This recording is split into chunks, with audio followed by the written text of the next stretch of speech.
Welcome everyone to the Tuesday edition of the RotoWire NFL podcast brought to you by, us.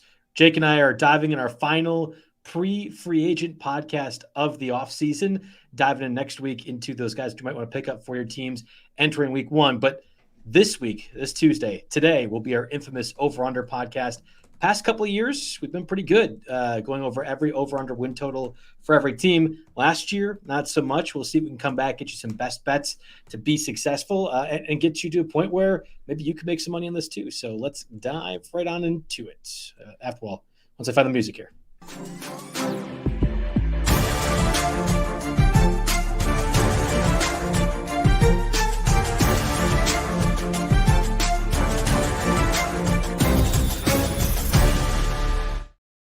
Again, welcome over to the Tuesday edition of RotoWire NFL podcast, the final off-season version where Jake and I are going to be going over the total over-under win totals for every single team in the NFL. We've done that now for a number of years. It's been we were real hot for a couple years. Yeah, we were real hot for like the first 2 years we did this. Then last year we took a step back, but we make a pick for every single team, right? And some of these picks we don't always feel the greatest about, but we're just making one for every team. At the end, we'll try to narrow down our best bets, and those have been historically just as good, if not better, than the results of the all 32 teams. So we'll get you going here. I'm excited. I was excited preparing for this one, and I'm always happy to get going. One of my favorite shows of the year. Yeah, and this is also cutdown day for a lot of teams getting to the 53-man roster. We've had a number of transactions I think are interesting, like Donald Parham being released by the Chargers, Deneric Prince, who is kind of a sleeper last year for the Chiefs. He's been released, but it's that level of names. There hasn't been a substantial amount of we can do these in like quick hitter form if we want to, because yes, there are a lot that happened before we recorded, which is about 3 p.m. Eastern here on Tuesday. There will be a lot more throughout the day here, but Noah Brown, Tim Patrick, Samaje Perine, Terrace Marshall, Desmond Ridder. Remember, he was traded from Atlanta to Arizona, couldn't win the backup job, so that's pretty telling. Bailey Zappi, Kadarius Toney. Probably one of the bigger names in Kadarius Toney. Yeah, Kadarius Toney's probably the bigger one. And then since we made that list originally, KJ Hamler's gone, Isaiah Spiller's gone, your Charger. Let's see here. Irv Smith is gone. Frank Gore is gone. Frank Gore Jr., right? Frank Gore Jr., yes. Yeah. And Prince and D. Eskridge has been dumped as well. So, yeah, a lot of names like that. Nobody that you're drafting in redraft 12-teamers quite yet. Some players, I'm pretty sure I took Frank Gore Jr. in our 30-round sleeper draft, but, that's I could see a Deneric Prince or Chris Rodriguez, who was released by the Commanders, competing for a relevant role in the Cowboys backfield if they don't do what I've been recommending now for weeks, trade for Khalil Herbert or trade for Elijah Mitchell. That backfield, which is Rico Dowdle and Ezekiel and nothing else, I could see them try to add one of these waiver wire guys, maybe have a situation where we're mentioning them later on in our show. Delvin Cook did visit the Cowboys last night, so I jotted that down as a point in our move. I mean, that could also help the Cowboys backfield that is going to be in rough shape. It's certainly worth speculating on. I'm actually fine. And normally one of those veteran that has been 2 years removed from actually being good, like the Martavis Bryant, I saw he got cut by the Commanders today. I just never pay any attention to that stuff and let people do dumb things with their roster. Delvin Cook is worth rostering if he's able to get on the Cowboys. No idea if he's better than Zeke. I know a lot of people just assume he is. I don't think that's a fair assumption, but that would be one at least worth be speculating on if we have confirmation of these signs with Dallas. Otherwise, we had a bunch of other obvious news. Again, teams cutting down to the 53-man roster, putting players on injured reserve, or in this case, the PUP list. Nick Chubb, Jonathan Brooks, TJ Hawkinson, Tyler Higbee, Keaton Mitchell, all will be out for at least the first 4 weeks of the season. Yep, I don't think there's any surprises there. Yeah, I mean, I guess some people are surprised by Nick Chubb. I don't know why, really. And in TJ Hawkinson and Tyler Higbee's case, I think it's going to be more like week 7 or 8 where we end up seeing either one of those. Yeah, with Nick Chubb, if anything, I'm glad they didn't put him on IR and put him on the PUP list instead. That's about what I expected when I was drafting him anyway. Kendre Miller of the Saints is on IR. I think we talked about him in one show as like a sneaky later round pick. And obviously if he can't stay healthy, he's not going to factor into that Kamara-led backfield there. Yeah, and there's a possibility to get cut too, so that Dennis Allen lost that battle after disparaging his second year running back over comments to the national media a couple times is, I think, at least heartening, because I don't think Dennis Allen's going to be there the whole year. So we'll get to it. I mean, maybe that's a foreshadowing for the Saints over under win totals. But I don't know about you, just doing this exercise broadly, Jake. Yep. The amount of teams that I thought, wow, they're definitely going like 8-2, and then they're going to end the season 10-7, or 9-8 was astounding to me. And the teams that all are listed at 6.5 or around that range, spoiler, they're really bad. I think they're all going to go pretty much under that 6.5. I don't know. Was there any like overall thoughts that you had going through every other team's win total? Yeah, I mean, last year maybe we didn't quite adjust to the extra game added to the thing. That's what I'm going to blame the down year on here. But definitely you have to think about these, like, to get to 6 wins is not as difficult as one may think. I mean, you're going to luck into 3 or 4 over the course, and we'll see with some of these teams. But I noticed there wasn't really anybody I listed that had more than 12.5. So that's a little bit. I mean, there are a few teams with 11.5, and you'd think with a 17-game season, you'd have a couple dominant. Maybe your Chiefs, maybe your 49ers. I think the Eagles were up there last year because people had really, really high expectations for them. So I don't know if that says something about the lack of pure, surefire Super Bowl contenders here. But the range seems to be tightened up. One of the lower numbers you see is 6.5, and the highest number you see is 11.5. And there's a lot of picking in between here, and. We take the default one. I use DraftKings, a good partner of ours, great, not sponsoring this show, but big partner of the website here, and one of the most reliable books out there. So I use their numbers. Obviously, when I say 9.5, it's also never a perfect number, right? You're not getting plus 100 both ways. Most of these are, plus 130 one way, plus 110, or minus 130 one way, plus 110 the other way, the comeback. So, you're rarely going to get even money on any of these bets, but I take the closest to even money we can to use as the official number that we're going to decide on. Some of them are tricky, which we'll talk about. Well, and consistency is important when we're doing this exercise, as we have for the past couple of years. We've always used DraftKings. I think that's a totally fair expectation for listeners. Again, so we're going over every win total for every team, taking the over-under. Even if we don't like it, we're going to just go ahead and make a choice. Previous couple of years, we've been widely over 500. Like I want to say like plus 6 or like 650 or 600 in that range. Last year was not a good year, especially for yours truly. Got swamped by the AFC in particular, but we typically are pretty good in certain divisions. And I think we'll start out with the NFC North, one of our better divisions that we have. Before we do so, though, Jake, I want to get a word from our sponsors here, Blue Wire. We're going to have some sound coming up real quick, but just in case you are interested, there's an opportunity to do a survey for Blue Wire where you could win up to $500 in cash. The survey will help create a better advertising experience for the audience and hopefully our show. So go to bluewirepods.com/survey. Make sure to read the full terms and disclaimer, plus complete the survey for a chance to win. So we'll come back right after the sound break. Stick around. Okay, so we're diving into the over-under win totals for every team. And again, typically we've been pretty good with divisions in certain instances. I think you and I, being Packer fans, know the NFC just a little bit better too.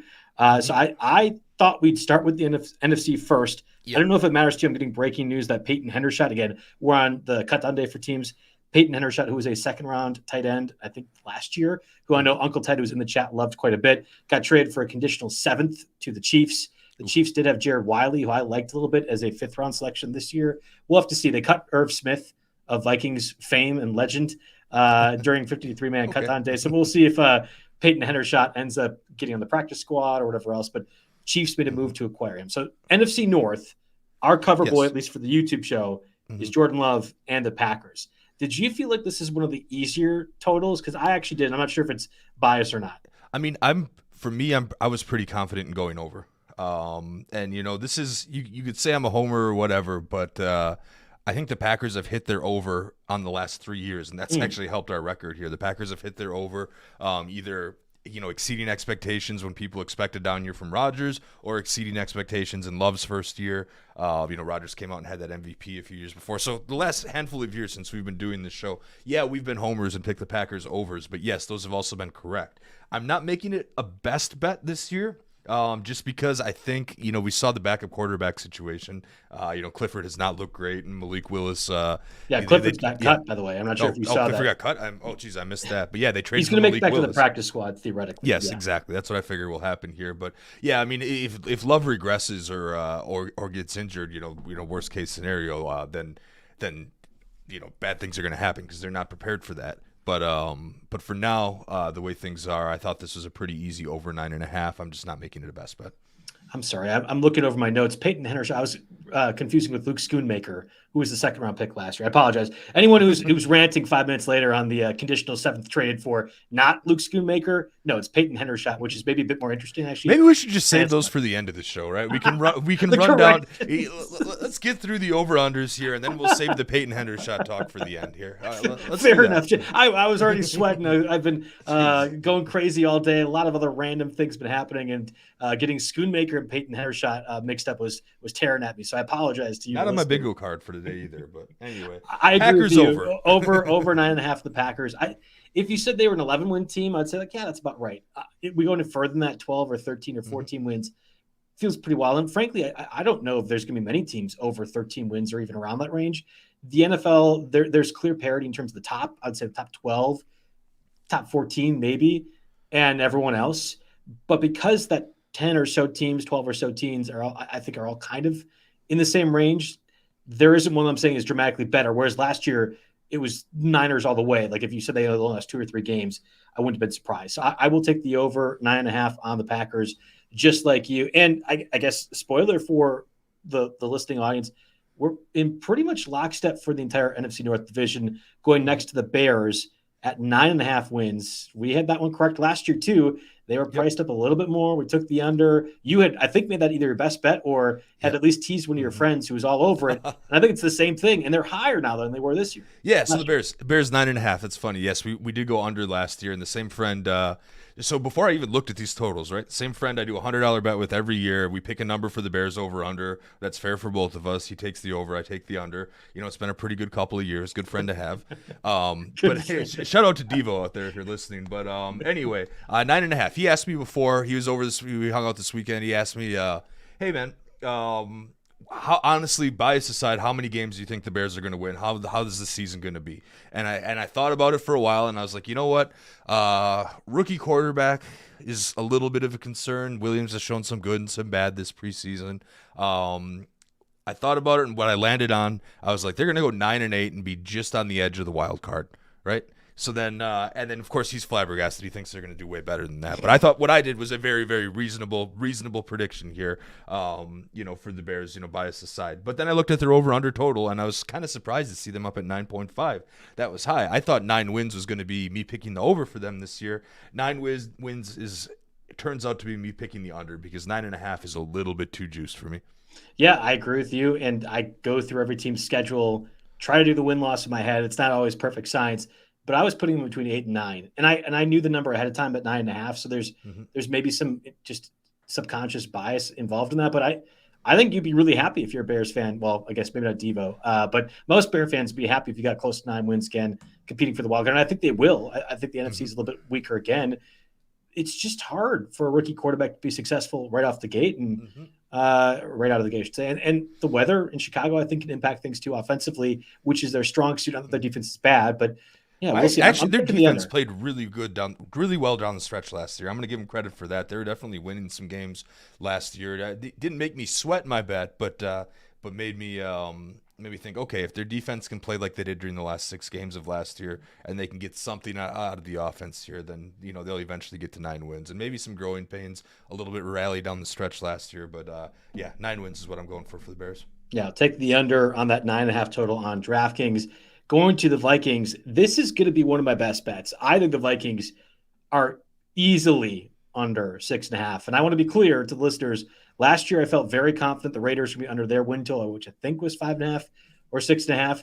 I actually had made it one of the best bets that if you're looking for best odds, Raiders to have the worst record overall in the NFL, I was all in on. And I feel the same way about the Vikings this year. Well, the Raiders smashed. They were way better. They went over their win total. Yet Antonio Pierce changed things around. I think if Josh McDaniels was still there, that'd been a different conversation, but got fired midseason. That won't happen for Kevin O'Connell. And not that I think McCarthy, their first-round pick quarterback from Michigan, matters all that much. I think Sam Darnold's kind of the same. I think I'm still taking the under because that defense is horrendously bad. They've lost a ton of cornerbacks to a lot of different various things. Brian Flores can make chicken pie out of chicken shit, but I'm not positive he does it to the extent of 7 wins, which is what the Vikings need. Yeah, 7 wins is rough. And the crazy thing here is on DraftKings, the under 6 point. I mentioned there's juice with all of these, right? The under 6.5 wins is plus 120 here. The over 6.5 wins is minus 140. I think people are maybe a little bit too optimistic on Sam Darnold. Did Kyle Shanahan fix him? I know Sam Darnold at the end of last year, he came into a game late and lost me a fantasy matchup by pumping the ball to Ayuk, lost me a fantasy title. So the last I saw of Sam Darnold was, it was negative from my perspective, but positive from Sam Darnold's outlook perspective, right? So, there's some optimism, I know, among Peter Schenke down the hall, for example, that he thinks that he's going to be like Geno Smith in his first year with Seattle and somehow make him to the playoffs, right? That'd be great. So some people are thinking that, but no, I'm going to go under on this one. And the fact that you can get it at plus money makes this a big-time layup here. I would consider it didn't make the cut for my 3 best bets, but that might be number 4. I think the Vikings schedule is just hard. You look at the NFC North teams, Packers, Bears, Lions. Would you expect the Vikings, even in home circumstances, to be favorites over any of them? Maybe home against the Bears. I don't know how early that is. That's the other issue. Is I think the other 3 teams in the division are significantly better, and we'll have to see. But I'm all in on the under for the Lions. Vikings. Lions at 10.5 though. I'm taking the over. I think I'm taking it pretty confidently, and I'd have to look around. But it's possible Lions for best record in the NFC might be an interesting bet too. I think if it's not the Niners, it's coming from the NFC North, whether it be the Packers or it comes from the Lions. One of those 2 teams I think are going to be right there, and I'll take the Lions, who Vegas seems to have slightly above the Packers this year. Yeah, I was really on the fence with Lions 10.5. I'm slightly concerned about the new offensive coordinator, right? Kind of a new scheme. Having these guys being a little bit different here, but overall, I ended up going over 10.5 seems good. It'll be the Packers and Lions for that division one way or another, and both teams are tough, and both teams will be in double digits this year. Once Ben Johnson's a head coach for another team next year, and Jared Goff doesn't get 14 of 17 games over the entire season in a dome, then he can talk to me, because that's when the weaknesses will show for that offense, but it won't be this year. I like the over a lot on the Lions. And I think, again, if they are not the best team, they're going to be right up there in conversation for the NFC top overall record. Moving over to the NFC South, historically been a division that we've struggled with. I think it's because all the teams are kind of blah and not very good and largely inconsequential, minus the few Tom Brady years. Well, that's how I describe the NFC South this year, Jake. So we might not be very good again, but I'm going to go with the Falcons first, who have their number set at 9.5. I think it's a slam dunk over. I think they could get 11 wins. Look at the end of the schedule. They could end up like 6-1 or 7-2 down the stretch. Like the second half of that year is so easy because every one of those NFC South teams, besides the Buccaneers, are awful. The Saints are going to be a top 10 pick team. Panthers probably in that same range. And I'm not convinced the Buccaneers will be as good as they were last year. Yeah, so I think this is where we disagree here, because I'm actually on the Bucs. Sneak peek here, they're going to be one of my best bets here. I went with the Falcons 9.5. That would be an awfully quickly impressive turnaround from what they had last year, and I'm not quite sure they'll be there. To me, I think they'll be 9-8, and that might be enough to win the division and go to the playoffs. But 9-8 is an under on the 9.5 mark. So I'm going under. This is going to be one of the ones that we're gonna miss. And you're liking the Falcons over as a best bet? Yeah, I think over on the best bet. I think I'll Culver's board bet you that the Falcons will end up winning more games than the Falcons win, or at least win the NFC South. Yep. But I also was all on the Saints last year, and that was horrendously wrong. Right. So the over on the Falcons is minus 150. So I guess I have to give you an extra cheeseburger in that bet here, in that Culver's bet. But I'm taking the under at plus 125 in the Falcons there. I just, like I said, too quick to turn around, and everybody. You're taking a quarterback coming off an Achilles injury, and you're taking a whole bunch of unrealized potential yet that we don't know is going to realize. So that's why I'm going to be a little bit contrarian. It is a plus money bet. I'm going to go against the grain there. Most people have high expectations for the Falcons. I'm not one of them. So to your Buccaneers then, I had over, but it was one of those that it could be 7, could be 8. I don't think they go much more than that. But you think not only are they going over, but they could actually win the NFC South division. Is that fair? I think that's certainly possible. Over 7.5 is minus 135, so it's not necessarily that bold. But there are a couple things here. Baker Mayfield, I feel like, could have taken more money to go someplace else. If it was about that, he could have got paid more elsewhere, but he, arguably took a pay cut to stay here. So there's something going on right with this organization, and you've got Baker Mayfield back another year, same system. Mike Evans, Chris Godwin, as good, even though, Mike Evans is getting older, it's as good of a 1-2 receiving punch as you're going to find in the league. Rachaad White has another year, kind of just entering maybe his prime here. I need to get more Rachaad White this year, actually, if I'm going to stick to this belief. That's not where we should be going with this. Yes, I want less for Rachaad White. That's fine. Yeah, no, fair enough. But in any case here, and like you mentioned, the rest of the division is weak. I'm under. Obviously, if I'm under on the Falcons, I'm definitely under on the other two, right? So I had to pick one to be over with. And when I look at it as the big picture and, just some of those signs that I mentioned earlier, I am making Tampa Bay over. And the number there, just to reiterate there, the number there is, it was minus 150 yesterday, but but now it's minus 135. So I guess the market's swinging the other way. Swing it right back. I'd take the minus 135 there. So over 7.5, minus 135 for the Buccaneers. And I guess spoiler for the listeners here: Saints at 7.5, Panthers at 5.5. We have the under on both. I think the Saints have an opportunity to be like a 6-win team. It would be stunning to me if they were an 8-win team. And if we're doing the which coach gets fired first bet, I think Dennis Allen is right up there with me for the first one. So I think the Saints easily under 7.5. Panthers 5.5 is such a small number. And you just can't. 5.5 is the smallest number on the board. Right. That would make the Panthers the favorites to get the number 1 overall pick. And it's hard sometimes. Like the Cardinals from a couple of years ago, the Texans, of course, last year, we all thought the unders, even at low numbers, were in play, and then they performed well enough to exceed that. Certainly, the Texans last season. I just don't think Bryce Young's that quarterback. Yep. I don't think the offensive scheme there. They just released Terrace Marshall, who's their second-round pick from a couple of years ago. Leggett, I don't think is much of a first-round pick. Like there's a lot of very obvious issues, I think, with that exactly. offense. And I think this is an organization itself that knows it is still in another complete rebuilding year. Even after they got allegedly their quarterback, who may not be their quarterback, we'll have to see here. We'll really have a good idea after this year. Even though they got their quarterback, there are still a lot of glaring holes on this roster. And I think 5.5, I'm going to go under on that. And yeah, like you said, this is a good way to keep the show moving here. I'm under on the Saints too. I think I just don't think Derek Carr is that good. He's been a more than serviceable fantasy quarterback for several situations for several of years, but I don't think real life he's taking this team anywhere near the playoffs. Yeah, I would agree with you. Moving over to the NFC East, we're basically in lockstep with this, and whether it be the Eagles at their number of 10.5 or Cowboys at their number of 9.5. We would assume those are going to be the top two teams in that division. We both have the over on Eagles at 10.5. How confident were you in that over for the Eagles?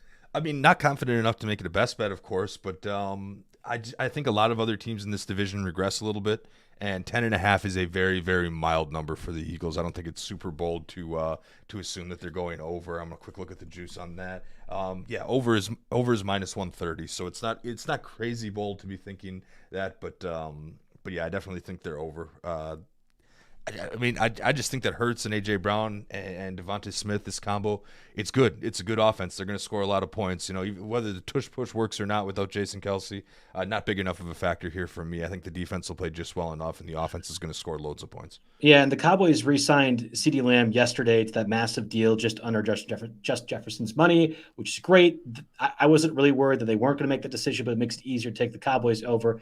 I think the Eagles win that division. I think that the talent disparity and the way that Howie Roseman, GM for the Eagles, is more aggressive filling holes if there are any, that makes me more confident that to just start the season. The vibes were really off at the end of last year, and I have to imagine just by default, by sheer dumb luck, that gets corrected a little bit. So I'll take the Eagles over 10.5. And don't they have what's the guy's name? Trainer Dom or whoever back? Their lifeblood of their team, their heart and soul. The trainer on the sidelines. They stop. He's not a trainer. Security Dom. Yeah, security or some kind of I forget what the deal is, but after Dom got into it with somebody, they didn't let him on the sidelines, and that started their whole downfall last year, right? I'm pretty sure Dom's back and he's here to stay. So you got a promotion too, I think, or at least you got a promotion. We're more aware of his title to make it tougher to kick him off, right? Yeah, exactly. Trainer, security, whatever you want to strengthen. I don't know, strength and conditioning.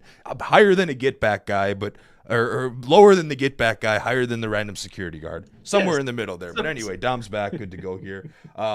Here's another one that we got to do here. I triggered all the Bears fans earlier. I think I'm going to trigger some Cowboys fans here as well. Their number was 9.5 when I looked, and I looked through this division, and I'm seeing this Cowboys organization and how they run things, And man, they've got all the talent in the world, but I'm gonna go under 9.5. So this is one of those the vibes are really bad scenarios. Yes. CD got Now, paid. again, I made that call on under before CeeDee Lamb signed yesterday because I was doing most of this prep on Sunday and Monday. It made me closer to changing anything, but I think I'm just going to stick to my guns here on this one and go Cowboys under. And now remember, the Cowboys, they're more than any other team is going to get more public juice money-wise, right? And even with all that, with public, the square bets, whatever you want to call it, even with all of that, they're over 9.5 is -145, and their under is +120, so you're not getting quite as much as you want. Maybe that's balanced out by some of the haters as well, but, I'm not quite sold on McCarthy over there, and McCarthy is going to do whatever Jerry Jones says, and don't think that Jerry Jones is such a competent GM anymore these days. And I don't think he got things sorted out with CeeDee Lamb. I don't think the vibe is great with Dak Prescott either. And I believe in Dak Prescott as a quarterback. I'm just not sure Jerry Jones does. Jerry Jones also doesn't believe in Mike McCarthy. He and the entire coaching staff, I think even Mike Zimmer, who's their new defense coordinator, are all on 1-year deals, like 1 year left in their contract. So if things go south midway through the year, Jerry could just let him go. He could have Mike McCarthy, float to the wind. I think I'm taking the over. And it would have to go catastrophically bad for that under, I think, to hit at 9.5. If this was 10.5, fine. Because you're saying the Cowboys got to get 11 wins. I think they're in that 9-10 win range. As Trez says in the chat, they got 4 wins easy, Commanders and Giants. I would agree with that. They probably split against the Eagles. Maybe they lose one to the Giants because dumb stuff happens all the times. It feels like every other year in that rivalry. But the Cowboys have a pretty good spot. And most of their difficult games they have at home. Like you think about the Niners game, that's at home. They're at the Rams. They're at the Ram. Or no, wait, never mind. That's pretty I think you're right. Yeah. They're at the Browns week 1. I guess that's not too bad. I think they lose that game. Browns. I think they start at like 1-3 or 2-2. Yeah. When I was looking at the home schedule. Against the Saints, home against the Ravens, at the Giants, that's a win. At the Steelers, might be tough. Home against the Lions, that's going to be tough. Which would have been another game where if that was in Detroit, you'd say they probably lose. But if we're doing the spreads for that in whatever week, I would assume the Cowboys are probably mild. They're on the road against the 49ers. That's an L. I was switching that around. Okay. So I was going to say, if there's anyone to go through the schedule for, it's the Niners because we disagree. I mean, at Atlanta's going to be tough versus the Eagles versus the Texans. That's not a guarantee. Wait, we're skipping. I thought we gotta get the Commanders and Giants done. Then we can do the NFC West talk. Yes. Okay. Yes. All right. Yep. Spoiler, we think the Commanders and Giants stink. Under on both of them. At 6.5 wins, at least I think that. But I actually took the over on the Commanders. Yeah, I was going to say. I took the under on the Giants. I think Danny Dimes is bad, and I think that organization's getting about ready to blow it all up once again. And they don't have, he doesn't have Saquon Barkley to bail him out here. Saquon Barkley is the entirety of their offense anytime they've had a decent offensive game. That's not the case anymore. So under on the Giants. I went over on the Commanders. Jaden Daniels, obviously it's tough. I'm not completely sold on him yet, but I think you're all wrong on this. Every single person talking about Jaden Daniels is wrong. Continue. Yeah, I was going to say he's got a decent set of weapons there, and I think they could be just okay enough.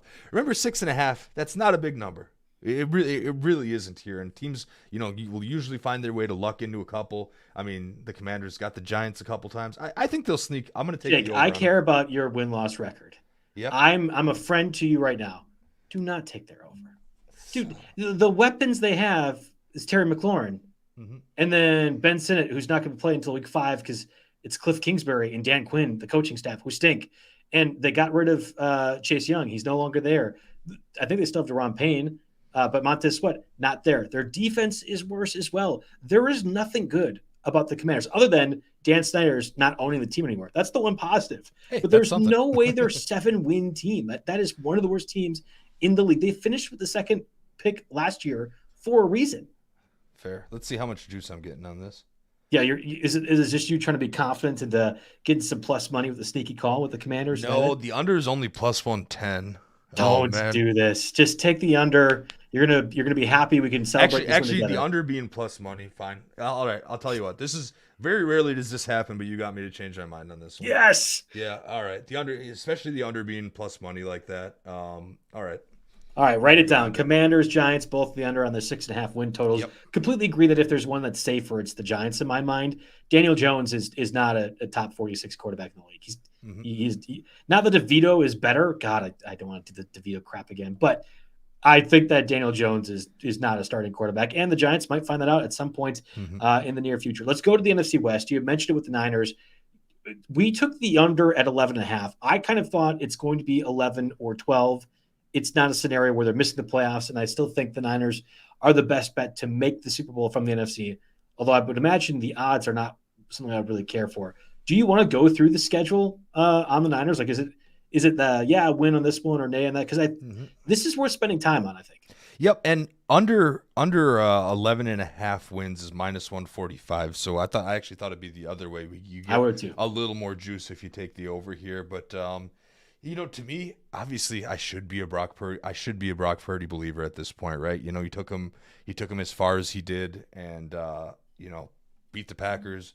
Beat a lot of good teams along the way. I should be a believer. Yeah, Anders Carlson beat the Packers. Let's be honest. That missed field goal was a different outcome for that Speaking game. of roster cuts today, Anders Carlson. Yeah, okay. Oh, yeah, but again, we'll save that for the end here. Let me get the schedule up real quick here while you. With the Niners at 11.5, the Cardinals and Rams, I think their numbers are a little bit wonky as well too. But again, if I think the Lions are going to be one of the, if not the best teams in the NFC, I think the Niners by default have to be lower. And the vibes, again, we were saying for the Cowboys, is there a worse vibe team than San Fran right now with the Ayuk and Trent Williams stuff? I had a friend that said if Trent Williams is actually saving the Niners a ton of Brock Purdy money, because if he doesn't play a couple weeks into the season, Brock Purdy will look bad like he did last season in that Vikings-Browns stretch. And that would make me – I think that would be really eye-opening if Brock Purdy stinks with not the all-pro, can't-miss Hall of Fame tackle not playing for them. Yeah, that would be bad, and of course, the Ayuk thing here. But anyway, okay, so let's go. Week 1, home against the Jets. That win. Yeah, that's got to be a win. I think. I mean, it's not a guarantee. It's getting worse by the day, but I think it's still. I've got some thoughts on the Jets this year. Yes, you do. Yeah, that was a hot take. I think all I wanted to do was make the most popular fan bases mad with this show. That's probably what I was going for. Week 2 at the Vikings, that's a win. Week 3 at the Rams, Loss, yeah. At the Rams. I'm taking a loss. Yep. Yeah, at the Rams, loss. Okay, Week 4 versus New England, that's a win. Week 5 versus Arizona, that's a win. Week 6 at Seattle, really close. I have them splitting that series. Yeah, so we'll say. So then we'll call that a loss there. 7 versus Kansas City, loss. Yep. 8 versus Dallas, win. Niners always beat the Cowboys, but I feel like. Week 10 at Tampa Bay, easy win. That's a West Coast team on your Buccaneers team. That's a West Coast team going to the East Coast for a nooner. You're one of my best nervous. Bets for the over. You're making me nervous. Niners still. That's an L for me. If anything, I'm trying to find find 6 L's in this situation. Fine, I understand. Good point. Week 11 versus Seattle, that's a win. Week 12. Because we said that. Oh yeah, okay. Because we said at Seattle's a loss, right? Good. Yeah. Yep. Okay, so we're flipping. Week 12 at the Packers. I think it's a loss. Yeah, I'm gonna say that might be the homer. Trez is like, oh, okay, that was Homer Packer fan. Shut up now. Yeah. That's Week 13 at Buffalo. That's also an L. No, I think it's a win. But okay. That's my. We both have AFC East hot takes, but we have different teams in the AFC East that we have hottie take on. Yeah, exactly. And then we're going Week 14 versus Chicago. Win. Yep. Week 15 versus the Rams. That's a win because they're gonna split, right? I think so. Yeah. Week 16 at the Dolphins. Win. Mike McDaniel loses to his daddy. Fair. Okay. Week 17 versus Detroit. That could be an L. That one might be. That's going to determine the bet because they're winning Week 18 at Arizona unless they don't have to play starters that game.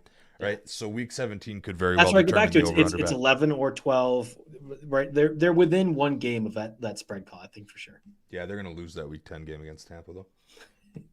Anyway, okay. Fine. So we're debating on that one. I understand. We both took the under, but it's close. To the Rams, we both have the over at 8.5. I think the Rams are going to be an easy playoff team. I know no Aaron Donald anymore. They just traded Ernest Jones, who was like their top tackler. I think the draft wasn't very good. I wasn't like invested in all of their picks, but it's still Sean McVay and Matthew Stafford, an offense that is going to be really good so long as everyone's healthy. And honestly, the thing that put me over the most, and I've mentioned my love for Cooper Kupp, and we talked about him in our Risers show, a healthy Cooper Kupp that they run this offense through is their offense. That makes all the difference in there. So as long as he can stay out there, you get a second year of Puka, a pair of running backs that can both function. I think the offense is going to will win out in this situation here. And 8.5, not too big of a number, easy over for me. You have the over on the Seahawks as well. I took the under. What's your thought with that one? I, I think I think that offense is going to be good. All their skill positions are back, and they add a little bit more even, and I think the offense will be good enough. And 7.5 not being a huge number, I just went with it. When I do the picking of the games, it was close. It was like a 7 or 8 win one, and a lot of it depends on how you think they split that division. Weird stuff happens in the NFC West all the time, so I wouldn't be surprised if they are an 8 or 9 win team.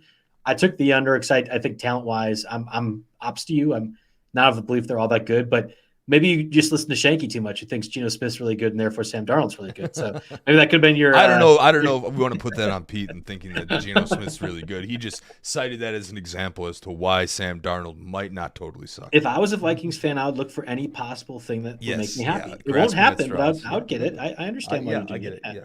And then we both took the over in the Cardinals, and I actually think I don't know what the odds are for this, but Cardinals as a playoff team would be one of those I'd be really interested in looking at, especially if the win total is only at 6.5. You know, they're on DraftKings and FanDuel, you could parlay which teams will make the playoffs. Yeah. As a 7 seed, that's entirely possible in my mind. I think the Cardinals offense will be better. So to make the playoffs, do you think they need 9 wins? They need 9 wins, right? 9 wins. Yeah. So over 8.5 wins is plus 270.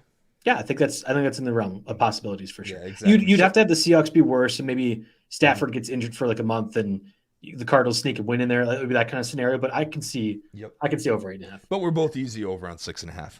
Yeah, absolutely. All right, so real quick word from our sponsors for Verse. Why wait all season to win in fantasy? With Verse Fantasy, you can cash in every week. Download the Verse app, sync your fantasy league, and start wagering and winning today. Verse Fantasy is the new way to play fantasy. There's no need to draft a new team or bring your league into a new platform. Simply sync your current league from ESPN, Sleeper, or Yahoo into Verse Fantasy and instantly get money lines and spreads for your league's matchups that week. Playing fantasy for fun is cool, but playing for real money is the future. Play for real money on your own underdog lines and place contest entries between primetime games to bet on your own comeback. Verse will even show you your odds for winning the title or being crowned the Sacco, every player's worst nightmare. Enter the arena this season with Verse Fantasy and use promo code ROTO. That's ROTO to get a 100% deposit match up to $50 when you sign up. And then another word from our sponsors here, Fantasy Sports Knockout. We've talked about before, but Fantasy Sports Knockout is where a league meets fantasy, where a fantasy league meets a knockout pool. It's an innovative take on fantasy football. The concept is simple. Choose a new fantasy lineup each week and score points the same way you would in any other fantasy league. But you must choose your players wisely because you can only use one player once the entire season. So the lowest weekly score is eliminated from the contest each week. The concept may be simple, but survival is not. How will you play? Load up early or play the matchups and save the better players for later? Well, that's Fantasy Sports Knockout in general. Can you survive the fantasy? Sign up at play.fantasysportsknockout.com today. All right, diving into the AFC, and we have to go a little bit faster on this, Jake, to make sure we're hitting our time constraints, at least for the show, to the best of our abilities. But I think we'll save the AFC East for last because there's some interesting conversations that you and I have for that. Ravens at 10.5. I think we both took the over. And then the Bengals at 10.5. We both took the over. Were any of them close in your mind? Like maybe you wanted to go one way or another? No, actually, those were the two teams that I think are far and away. One's going to the playoffs, winning the division. One's going to probably make the wild card here. You got by a mile the best two quarterbacks in the division, right? And you've got stable, solid organizations. And the Ravens probably more so than the Bengals, but the Bengals have been all right over the last. They've been good years. with that too, for sure. Yep, yeah, exactly. So to me, unlike the other two teams in this division, they don't have any major question marks hanging over their heads. Of course, the Chase contract situation has to sort itself out, but other than that, I think both were easy 10.5 overs. And then for the Browns and Steelers, you took the under on the 8.5 for the Browns. I took the under on the 8.5 for the Steelers. So we kind of flipped which one of these teams we think is going to be good. Looking at the Steelers' schedule, if they get 7 wins, this is Mike Tomlin's best year. Like, I understand he's always over 500, yada, yada, yada. This is a really tricky season for the Steelers, especially with 2 quarterbacks, which means you have 0 quarterbacks by every sort of proverb metric. I don't think the Steelers have any shot at getting to their win-over total. And I think now that's my best bet, but probably 4. I think you used that line earlier. Steelers under 8.5 is probably 4th among my best bets. I don't think they get right on. Okay, so I went the other way, and again, this is purely a bet on Mike Tomlin, yes. Right? Yep. Purely a bet on Mike Tomlin going over 500. Whatever quarterback it is, it's going to be the best quarterback he's had in 3, maybe 4 years. Fine, I agree. And that's enough for him to figure that offense, and they're always going to be tough on defense here. Wrong. Arthur Smith stinks. Okay, well, fair enough here. I'm sticking to my over here. You also get some plus money at plus 120 there, over 8.5. Was the Browns resurgence? Was the Browns under at 8.5? Was that plus money too? No, the Browns under 8.5. I actually made one of my best bets. Interesting. Okay. Yeah, the Browns under 8.5 is actually minus 135. So it's not even getting plus money here. I am out of confidence on that. Oh, Jesus, minus one. It was plus 115 a couple other days ago. The market's really moving here these last few days. Make sure I'm looking at the right dang thing again here. But yes, yeah, the Browns under 8.5. I'm very confident in. We have Deshaun Watson over a year removed from doing. You could say 4 years removed from doing anything close to effective in the National Football League here, and he's the guy that they put all their eggs in that basket. And are going out there. They're missing Nick Chubb for at least the first 4 games of the year, possibly more. And they are there are rumors about Amari Cooper being on the trading block at one point or another. He's getting older, and he's by a mile their best offensive weapon, really. If even if you've got anything out of Deshaun Watson, I think this offense is going to be terrible until they can get Chubb back to bring him some stability. And there's really not much about the defense that makes me think that they're going to be turning around. So Browns under 8.5 wins. That's minus 135. Put that on the board as one of my best bets. I don't want to argue it. It went either way for me. I think the Steelers are more confidently an under, but I don't blame you for going that direction for the Browns. Again, both at 8.5 in that AFC North. Moving over to the AFC South, we were pretty much in lockstep again. Colts under 8.5. I actually thought that was close. Yes, I was really tight on that, but I think maybe it's just hearsay. Maybe I'm talking too much into it, but some of the feedback I'm seeing on Anthony Richardson and the defense knowing where he's going, of course, that could be just like the Jamar Chase dropping balls things a couple years ago, and I'm reading too much into that. But I think the coaching, Shane Steichen is one of the best coaches in the league and super underrated. So there's a floor that gets raised. And it's why they're an 8.5 team as opposed to like the Raiders or I know Chargers. People think Jim Harbaugh is going to raise that. He won't this year, at least. Or like the Titans. Like those are all teams that I think are just dramatically worse coach teams, worse personnel. I don't think the Colts fit in that category, but if they're a 9-win team or an 8-win team, that makes sense. I'm just going to bet on the opportunity that maybe Richardson gets injured again. And in the case of the Texans, if we're pretty low on most of the AFC South, which we are, Texans at over 9.5 felt like a pretty slam dunky to me. I actually thought sneakily one of the better teams to get the overall best record in the AFC if you wanted to bet that outcome too. You took the under on the Jags, and I actually going over the schedule felt pretty confident they're a 9-win team. So was there any sort of standing on that, or are you just thinking, Doug Peterson is actually going to be the first coach fired, and that's why they're under? That's certainly possible. I want to quick. I know we got to be quick, but I want to go back to the Texans here real quick. 10.5 or 9.5 wins over was minus 140. 10.5 wins over is plus 150, and 11.5 wins over is plus 265. That might be a little bit of a stretch, but the 10.5 at plus 150 is actually one I could see going. Anyway, the Jags. Part of this was I needed to pick some of these teams to be under, and some of it is just like I don't think their weapons necessarily got. I don't know if they got better necessarily. Obviously losing Calvin Ridley. I just am not sure that Trevor Lawrence is it, and it's not going to be. Lawrence could stay healthy. I mean, that would be the other part of this too. Maybe that's where the over. That's where I'm leaning towards. I think the Jags could compete for the 7th seed or the 6th seed. They will not be anywhere near the division like they were last year. They were the favorites to win it up until like week 14, and then just everything completely fell apart, largely due to injuries. If Prez Taylor stinks again as an offensive coordinator, then it's Doug Peterson calling or he's fired. So that's where I think things could change, and I'll take the over, but marginally so at 8.5. Then Titans, and I'm going to make this my other bet. I think the Titans are dramatically under 6.5 wins. I think they're more like a 4 or 5 win team, and I don't know if you have the odds for the Titans. But line on that. If it's like under 4.5 or plus 300, that one is really interesting to me. Under 4.5 is only plus 220. Yeah, okay. Under 5.5 is plus 150.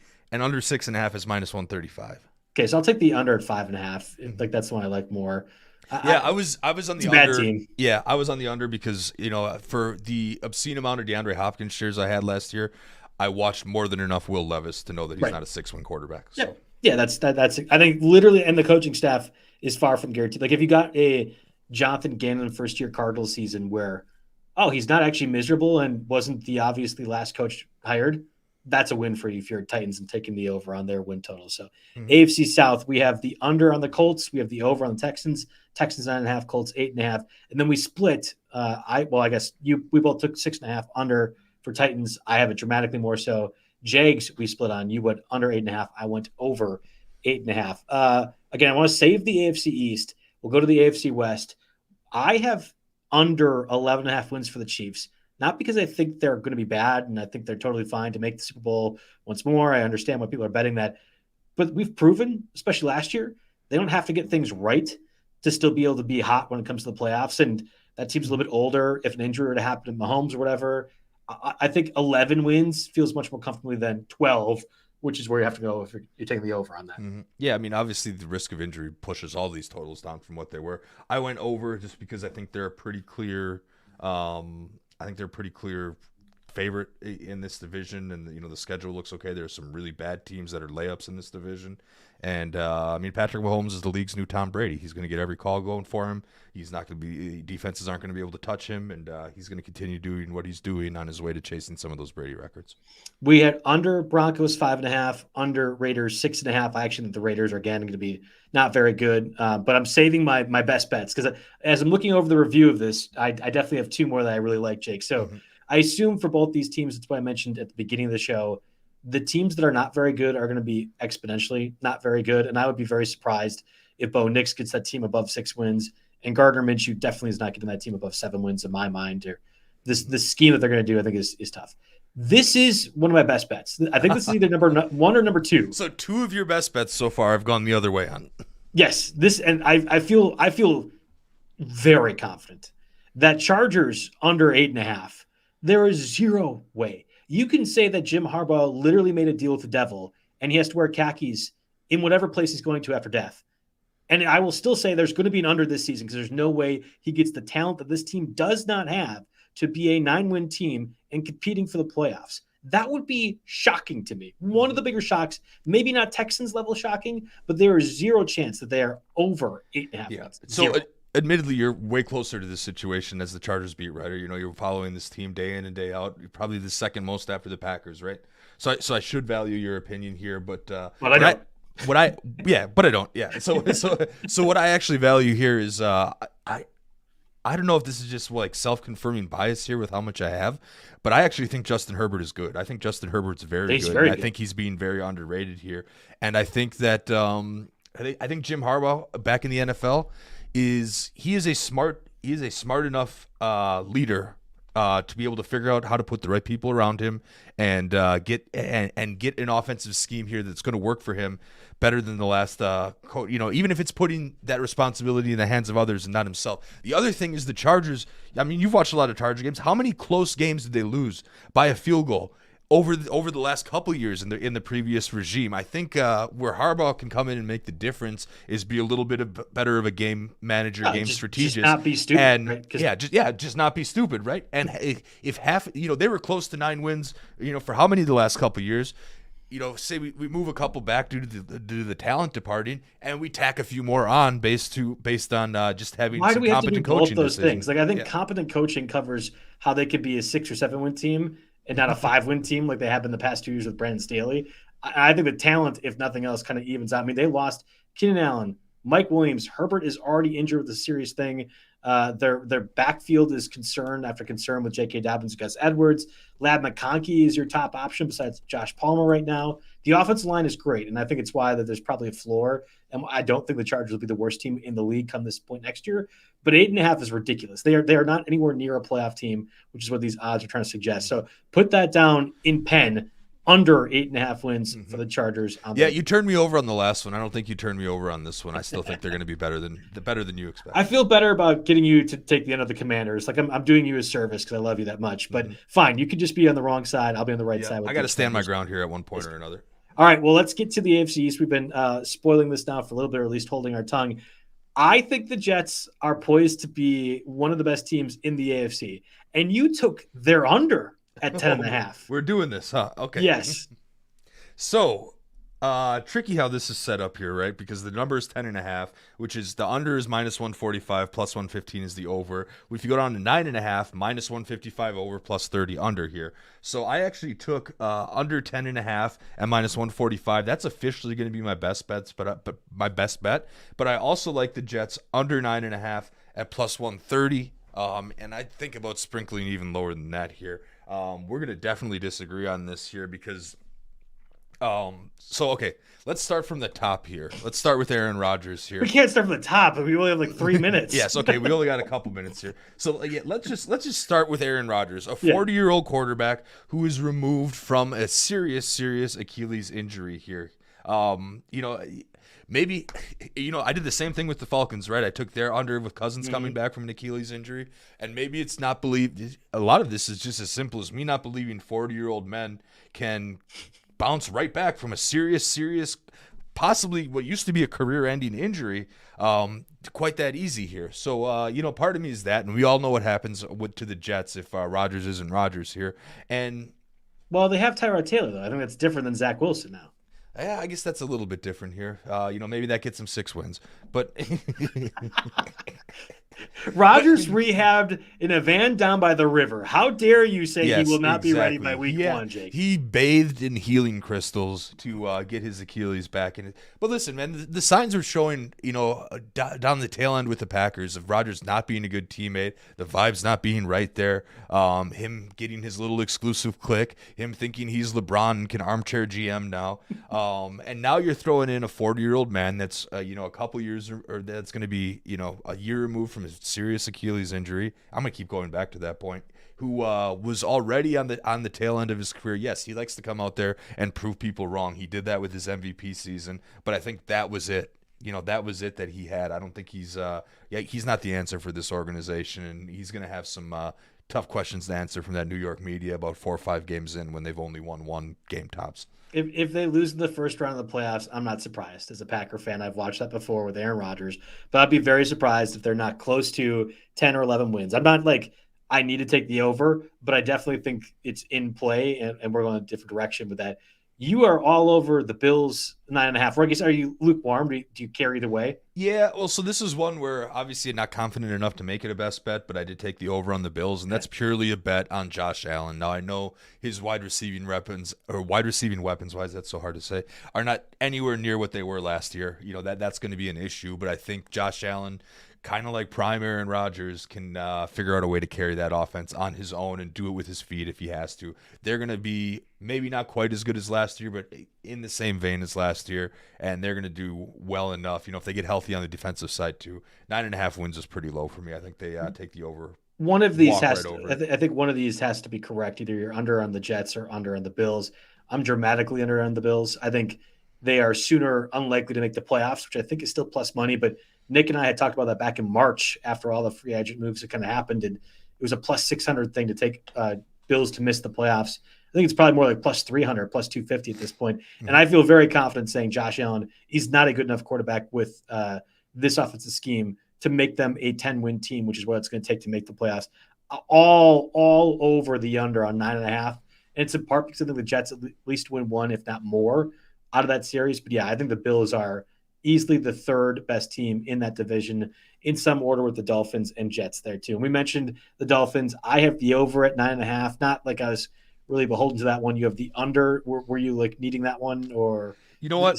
This was one that I wrote down under when I was prepping the show, and now that I'm looking at it, I'm wondering, why did I write down under for that? Yeah. That should be an over. I'm going to go over on the Dolphins. Okay. Well, I think that offense is stellar. Obviously, the concern is a Tua injury derails the whole thing. You could say that about any of these quarterbacks on any of these teams here. That's why you don't see 13.5 for any of these numbers, right? Because that injury risk is baked in a little bit. But I think this offense for another year will be solid enough to get the job done. Yeah, and I looked at their schedule. The Dolphins again are either going to be like 8-2 or 7-1, and then are going to finish 9-8.